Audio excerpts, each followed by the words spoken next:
What is up, everybody? Hope y'all's having a great day. To the channel, I am Simply Tony. This is STP.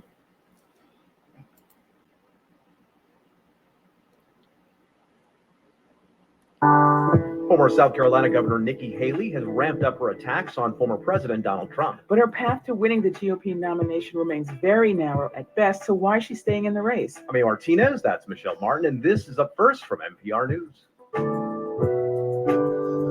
A key witness in the Republican-led impeachment inquiry against President Biden has been charged with lying about an alleged bribery scheme. This comes as Biden's younger brother James appeared on Capitol Hill for a closed-door deposition. So what does this mean for this impeachment effort? And a new study shows that nearly half of all American adults know someone who died from an overdose.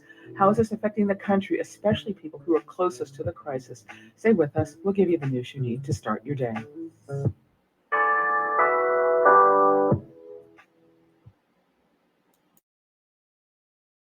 Candidate Nikki Haley has sharpened her critique of Donald Trump this week. Yeah, Haley has been making defiant speeches ahead of Saturday's primary in South Carolina. She's trailing far behind the former president, but said this week she's staying in the race. Dropping out would be the easy route. I've never taken the easy route. I've been the underdog in every race I've ever run. I've always been David taking on Goliath.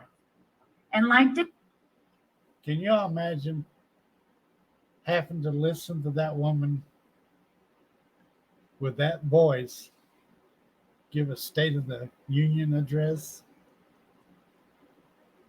Talk about pull your hair out. I'm not just fighting someone bigger than me. I'm fighting for something bigger than myself. All right, so what's her case against Trump and how long can she keep it up?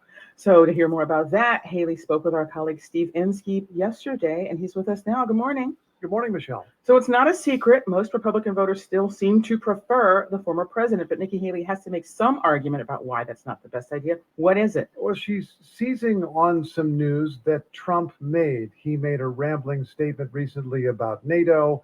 He's been telling allies in Congress to block U.S. funding for Ukraine. Some Republicans agree with that, but it's not the most popular position. And Haley supports the funding. When I spoke with her, Haley suggested that Trump's views would lead to a wider war. Let's listen. I would encourage my fellow Republicans to understand that we need to prevent war. And the only way we prevent war is if Ukraine defeats Russia in this instance, because otherwise that puts us all at war. And the whole focus should be constantly to prevent war. I think it's terrible that Trump has pulled back from Ukraine, and that's not good for America.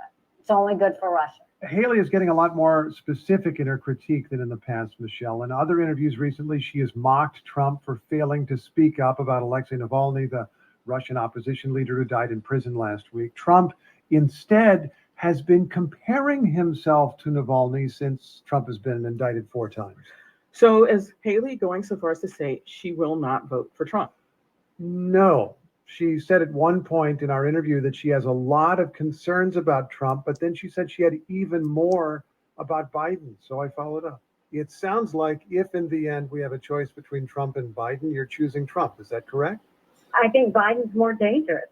She talked about socialism. She questioned the president's mental competence, although she has also questioned Trump's mental competence, by the way.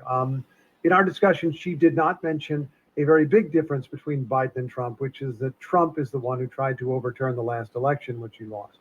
So she is critiquing Trump on foreign policy and some other issues, though. Realistically, though, how long can she keep this going? She seems only to be looking about 10 days ahead for now. She said in a fiery speech on Tuesday that she was going to stay in until the last person votes, which gave me an image of one of these very drawn-out primary campaigns all the way to the summer. You sometimes get this, a primary rival who does not give up for principle or whatever reason. So I asked if that's what Haley meant.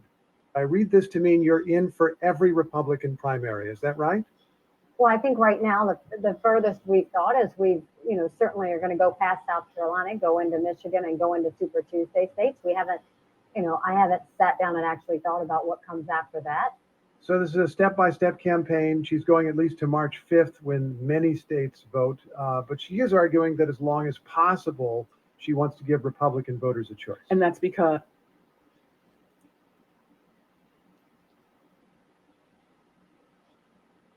because she thinks that this should not be a coronation of Donald Trump. That is NPR Steve Inskeep. Steve, thank you. You're welcome.